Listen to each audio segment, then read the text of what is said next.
अस्सलाम वालेकुम जी। Indian constitution को देखते हैं। इसमें से सवाल आ जाता है इंडियन प्राइम मिनिस्टर के इख्तियारात और फ़राइज़ बयान करें इस पार्ट इस इलेक्शन वगैरह।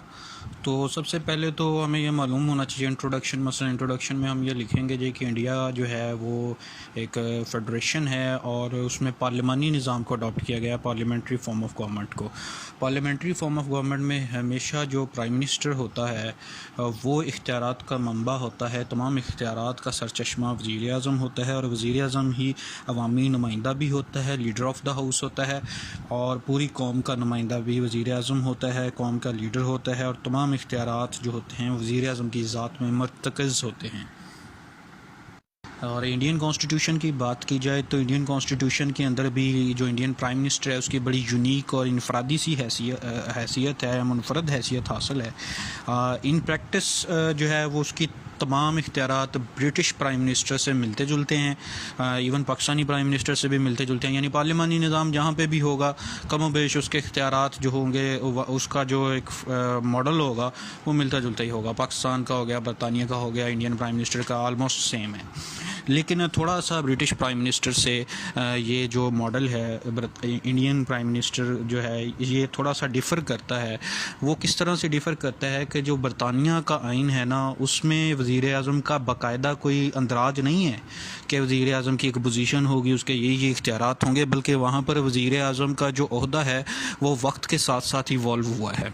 ठीक है, वो कोई आइन में लिखा हुआ नहीं है क्योंकि उनका बहुत सारा जो आइन है वो अनरिटन है, कन्वेंशंस पर बेस्ड करता है। तो वो लॉन्ग इस्टेब्लिश्ड कन्वेंशंस की वजह से ब्रिटिश प्राइम मिनिस्टर का जो ओहदा है वो इस्टेब्लिश हुआ है। और 1905 तक जो है ये ओहदा जो है आइनी तौर पर नहीं माना जाता था, वैसे एग्जिस्ट करता था लेकिन आइनी तौर पर नहीं माना जाता था, क्योंकि 1905 में पहली दफ़ा जो है वो प्राइम मिनिस्टर ऑफ इंग्लैंड की जो सैलरी जो है वो मुकर्रर की गई है, जिसकी वजह से एक कॉन्स्टिट्यूशनल रिकॉग्निशन मिल गई है इस ओहदे को।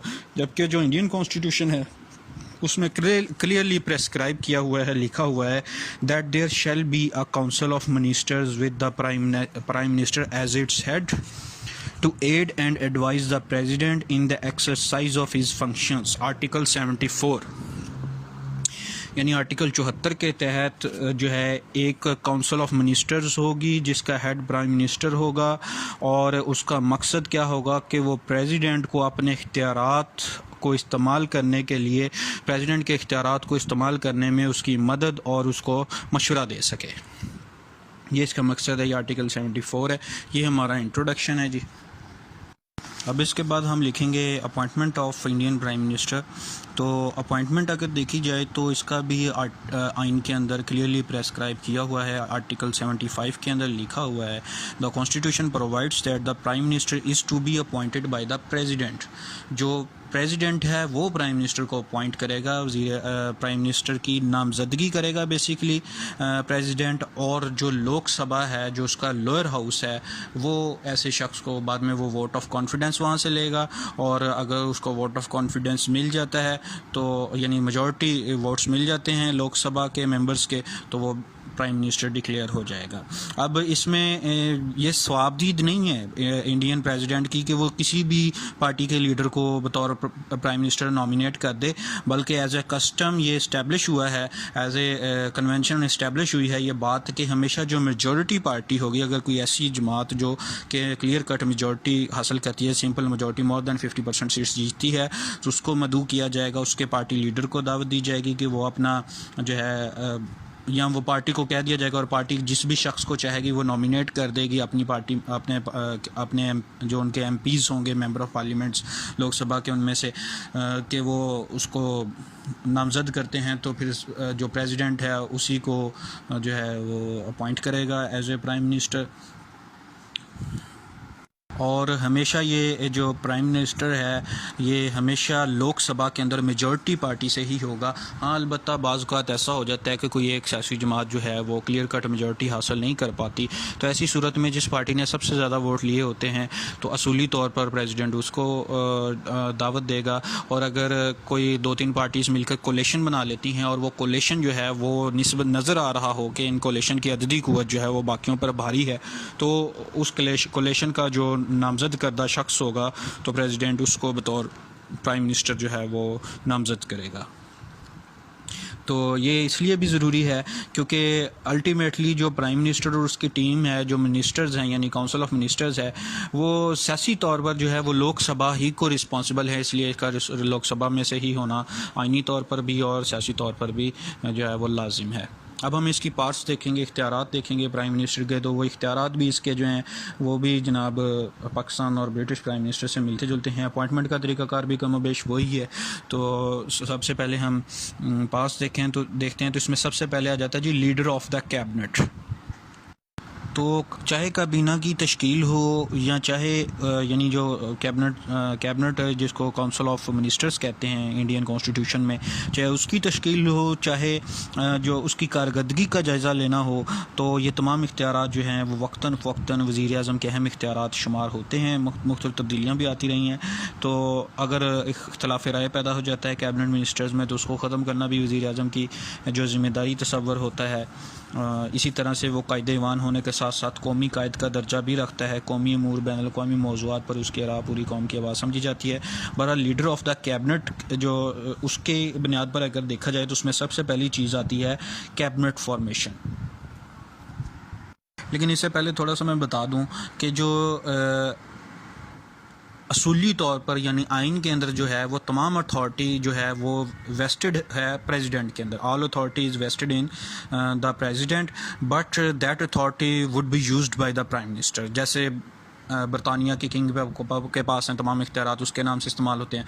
पाकिस्तान में तमाम इख्तियारात सदर के नाम से इस्तेमाल होते हैं, लेकिन वज़ीर आज़म के मशवरे पर इस्तेमाल होते हैं। Same is the case with Indian constitution because Indian on advice of Indian prime minister the president जो है exercises his powers. President is just supposed to be a mere constitutional head, while de facto ruler is the prime minister. सबसे पहले cabinet formation आ जाती है कि जब वज़ीर आज़म मुंतखब हो जाता है तो वज़ीर आज़म सबसे पहले अपनी पार्टी में से या जो अगर कोलिशन गवर्नमेंट है तो उसमें से वो अपने वज़रा का चुनाव करता है, मुख्तलिफ़ डिपार्टमेंट्स के हेड का चुनाव करता है जिसको काउंसिल ऑफ मिनिस्टर्स कहते हैं। उसमें वज़ीर आज़म को इख्तियार हासिल है, वो किसी भी शख्स को अपॉइंट कर सकता है, लेकिन उसके लिए मेंबर ऑफ लोकसभा यानी जो उनके ज़ीवान ज़ैरी हैं, जैसे पाकिस्तान में कौमी असम्बली का मेंबर होना लाजमी होता है इस या सेनेट का, तो वहाँ पर लोकसभा का मेंबर होना लाजमी है। तो उस अगर वो पार्लियामेंट का मेंबर नहीं है कोई शख्स तो प्राइम मिनिस्टर उसको भी 5 माह के लिए बुरी तौर पर लगा सकता है मिनिस्टर, लेकिन 5 माह के अंदर अंदर उसको इलेक्ट करवाना, किसी मेंबर की नशिस्त खाली करवा कर इलेक्ट करवाना लाजम होगा। अदरवाइज़ 5 माह बाद वो अपने इख्तियारात जो है इस्तेमाल नहीं कर पाएगा और बतौर वज़ीर जो है वो उसका ओहदा ख़त्म हो जाएगा। तो किसी भी शख्स को अपॉइंट कर सकता है प्राइम मिनिस्टर। इसमें प्राइम मिनिस्टर आमतौर पर ख्याल रखता है कि जो पार्टी के सीनियर लीडर्स होते हैं वो उनको मौका दिया जाए, सीजनड पॉलिटिशियंस को, और थोड़ा सा ये होता है कि मुल्क के तमाम इलाकों की नुमाइंदगी हो जाए। तो काबिलियत भी देखी जाती है, सियासी वफादारी भी देखी जाती है, अहलियत भी देखी जाती है, और इसके साथ साथ जो कल्चरल एंड रिलीजियस डिवीज़न है वहाँ पर इन चीज़ों को भी मद्देनज़र रखते हुए कैबिनेट फॉर्मेशन की जाती है। तो जो प्राइम मिनिस्टर होता है वो अपनी टीम को चूज़ करता है और प्रेसिडेंट उनको अपॉइंट कर देता है, यानी अपॉइंटिंग अथॉरिटी प्रेसिडेंट ही है but on the advice of prime minister. तो इसके बाद जो है जो कैबिनेट होती है उससे ये एक्सपेक्ट किया जाता है कि वो वज़ीर आज़म की लीडरशिप के तहत रहते हुए वज़ीर आज़म की रहनुमाई में हर काम सर अंजाम देंगे, और वज़ीर आज़म ही की राय जो होती है वो हतमी राय को समझा जाता है। अगर कोई मेंबर उससे इख्तलाफ रखता है, काबीना का मेंबर, काउंसिल ऑफ मिनिस्टर्स का मेंबर इख्तलाफ रखता है, तो या तो वो रिज़ाइन कर जाए या फिर जो है उसको मजबूर कर दिया जाता है कि वो अपना ओहदा जो छोड़ देता है। ऐसा हुआ भी है पास्ट में, क्योंकि प्राइम मिनिस्टर की जो विल है उसको लाजमी तौर पर प्रीवेल करना होता है कैबिनेट के अंदर, क्योंकि वो कैबिनेट का हेड होता है। तो इसमें यह है कि ऐसा पास्ट में हुआ है, मसलन जो डॉक्टर अम्बेडकर था उसने हिंदू कोड बिल के ऊपर जो है उसकी प्राइम मिनिस्टर से डिफरेंट राय थी, तो उसकी बुनियाद पर उसने रिज़ाइन कर दिया। दूसरी भी वजूहात थी लेकिन इसकी बुनियाद पर रिज़ाइन कर दिया, और भी वाक़यात ऐसे हो चुके हैं।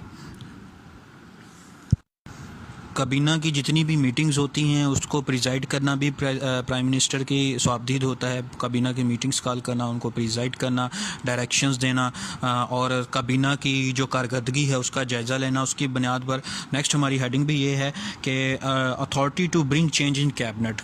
कि काबीना की कारकर्दगी का जायज़ा लेना, अपने कैबिनेट मिनिस्टर से जो सवाल जवाब करना, और अगर वो सेटिस्फाई ना हो तो उनकी जो मिनिस्ट्रीज़ हैं उनको रीशफल कर देना, जैसे इमरान खान कर रहा है पाकिस्तान में हर 3 माह बाद 4 माह बाद, तो ये इंडियन प्राइम मिनिस्टर भी कर सकता है। और इसी तरह से अगर वो कोई देखे कि उसकी पार्टी का कोई मेंबर जो है वो ज़्यादा एक्टिव है और वो असासा साबित हो सकता है कैबिनेट, तो उसको नए मेंबर्स को भी अपॉइंट किया जा सकता है और किसी पुराने मेंबर को निकाला जा सकता है। यानी it's totally up to prime minister of India कि उसने किसको अपॉइंट करना है और किसको निकालना है।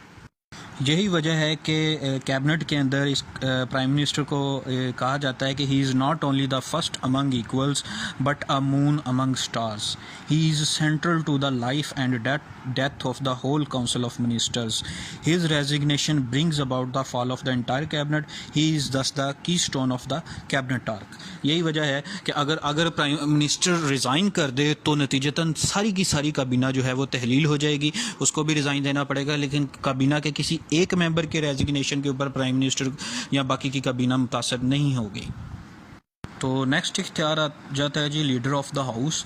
तो इनसाइड द पार्लियामेंट जो प्राइम मिनिस्टर होता है वो chief spokesman of the government होता है and the leader of the house होता है। लीडर ऑफ द हाउस होने के नाते जो प्राइम मिनिस्टर है वो क्या कर सकता है जी कि वो लोकसभा का अजलास बुलाने का इंडियन प्रेसिडेंट को मशवरा दे सकता है, इसी तरह से अजलास मुलतवी करने का मशवरा दे सकता है जिस पर अमल करना सदर के लिए लाजम होता है, और इसी तरह से वज़ीर आज़म सदर को लोकसभा या उनका जो लोअर हाउस है उसको डिज़ोल्व करने का या तोड़ने का मशवरा भी दे सकता है। और इस कंडीशन में जो सदर है वो लाजिम होगा उस पर कि वो लोकसभा को तोड़ दे यानी डिज़ोल्व कर दे असम्बली। और इसकी वाज़ेह मिसाल है कि जब इंदिरा गांधी ने सदर वीवी गिरी को लोकसभा तोड़ने का मशवरा दिया तो सदर ने ऐसा ही किया। इस तरह वज़ीर आज़म चरण सिंह ने भी की लोकसभा को तोड़ने की दरख्वास्त को तस्लीम करते हुए सदर ने लोकसभा बर्खास्त कर दी थी। तो ये लोकसभा का कायद होने की हैसियत से वज़ीर आज़म को इख्तियार हासिल है कि उसकी डेलिब्रेशंस कॉल करना, उनको मुलतवी करना, कॉल ऑफ करना, और इसी तरह से जो है उसको डिज़ोल्व करने का इख्तियार भी उसके पास हासिल है। और चीफ स्पोक्समैन ऑफ गवर्नमेंट होता है, वो अपनी पॉलिसीज़ भी on the floor of the house जो है वो उनको प्रेजेंट करता है और वहाँ से अपनी सपोर्ट हासिल करता है। यानी वो लोकसभा के अंदर ही तमाम अहम फ़ैसलों से मुतल्लिक़ ऐलानात करता है और इस बात को यकीनी बनाता है कि लोकसभा के अंदर उसकी हमायत जो है वो बरकरार रहे। इस तरह से वज़ीर आज़म को ईवान की कार्रवाई पर मुकम्मल कंट्रोल हासिल होता है क्योंकि वो ईवान के अक्सर अजलासों के अंदर शिरकत करता है और रियासत का सरकारी तर्जुमान होने की या chief spokesman of the government होने की हैसियत भी वो रखता है। उसके बाद हम लिखेंगे जी a link between the cabinet and the president. तो एक तरह से जो वज़ीर आज़म होता है वो काबीना और सदर के दरमियान एक लिंक होता है, उनके दरमियान एक राब्ते का ज़रिया होता है, और काबीना में होने वाले जितने भी फ़ैसले होते हैं all decisions taken in cabinet जो होते हैं उनके मतलब प्रेसिडेंट को इन्फॉर्म करना उसकी ज़िम्मेदारी होती है प्राइम मिनिस्टर की। वो चीफ़ एडवाइज़र होता है प्रेसिडेंट का, और कॉन्स्टिट्यूशन कहता है कि the president will appoint the prime minister to aid and advise him in the discharge of his executive functions. और इसी तरह से फिर जो प्रेसिडेंट है वो प्राइम मिनिस्टर के मशवरे पर बाकी मिनिस्टर्स का जो है वो तैनाती करता है। और इसमें मज़ीद ये है कि वज़ीर आज़म अक्सर व बेशतर जो है वो सदर से पार्लियामेंट के अजलासों के दौरान और काबीना के अजलासों के बाद मुलाकात करता है और उसको तमाम तर ज़रूरी मालूमात और तफसीलात फ़राहम करता है और सदर के ख्यालात को पार्लियामेंट और काबीना तक पहुँचाने का अहम ज़रिया भी होता है। एक तरफ से पार्लियामेंट जो कैबिनेट डिसीजंस हैं उनको सदर तक कन्वे करता है और फिर सदर के इख्तियारात को वापस काबीना या पार्लियामेंट तक भी पहुँचाता है। उसके बाद हम इसके दीगर इख्तियारात देखते हैं as a chief executive. Formulation of जो है फॉरेन एंड डोमेस्टिक पॉलिसी आ जाता है सबसे पहले कि खारजा पॉलिसी का तयन करना, किसी मुल्क के साथ दोस्ती के ताल्लुकात बढ़ाना, किसी के साथ नफ़रत रखना, उसके मतलब टोटल पॉलिसी शेप करना।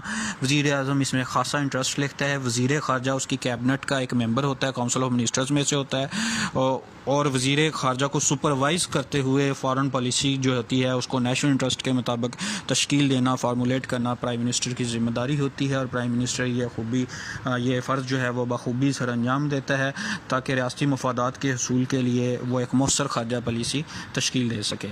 और बैनुल अक़वामी कॉन्फ्रेंसों में मुल्क की नुमाइंदगी करना भी वज़ीर आज़म का इख्तियार है और इसी तरह से दूसरे मुल्कों में अपने सफ़ीरों का तकर्रर करना और दूसरे मुल्कों से आने वाले सफ़ीरों का इस्तकबाल करना भी उसकी ज़िम्मेदारियों में शामिल है।